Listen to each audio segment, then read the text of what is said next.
जय श्री कृष्ण। आज बात करते हैं भगवान कृष्ण के अनन्य भक्त सैयद इब्राहिम की, जिन्हें हम रसखान के नाम से जानते हैं।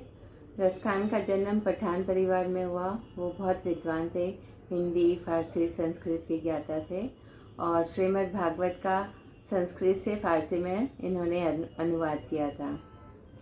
एक बार इन्होंने किसी जगह भगवान कृष्ण के बाल रूप का चित्र देखा, तो वो चित्र देख के ऐसे अपलक उसको देखते रह गए कि इतना आकर्षण, इतना सौंदर्य, इतना नटखटपन, इतना प्यारा चित्र, इतना सुंदर बालक कौन है ये।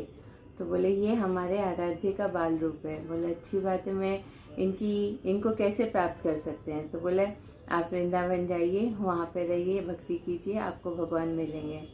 तो सैयद इब्राहिम आ गए और वहाँ पे उनके गुरु मिलते हैं उनको, विट्ठल दास जी, और उसके बाद वो सैयद इब्राहिम से रसखान बन जाते हैं, भगवान श्री कृष्ण की भक्ति में ही डूब जाते हैं।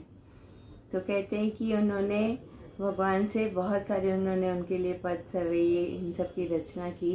तो भगवान से वो चाहते हैं क्या कि अगला जन्म क्या हो उनका। तो वो कहते हैं कि मानुष हो तो वही रसखान, बसो मिली गोकुल गाँव के ग्वारन।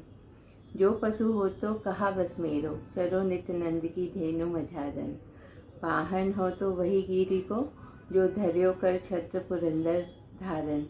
जो खग हो तो बसेरो करो मिली, कालिंदी कूल कदम की डारन। रसखान कह रहे हैं कि वो अगर मनुष्य जन्म मिलता है तो फिर वहीं गोकुल में मिले। पशु होगा तो उनका बस नहीं चलेगा, लेकिन वो नंद बाबा की धेनुओं के साथ ही चढ़ना चाहेंगे। यहाँ तक कि पत्थर भी हो तो कौन से पर्वत का होना चाहते हैं, गोवर्धन पर्वत का।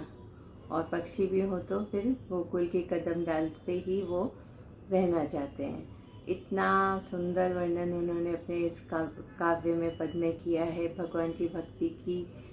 माने अनुपम जो भक्ति का रूप है वो रसखान की इस पद से झलकता है।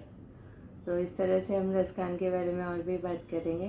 तब तक के लिए जय श्री कृष्ण, सबका मंगल हो।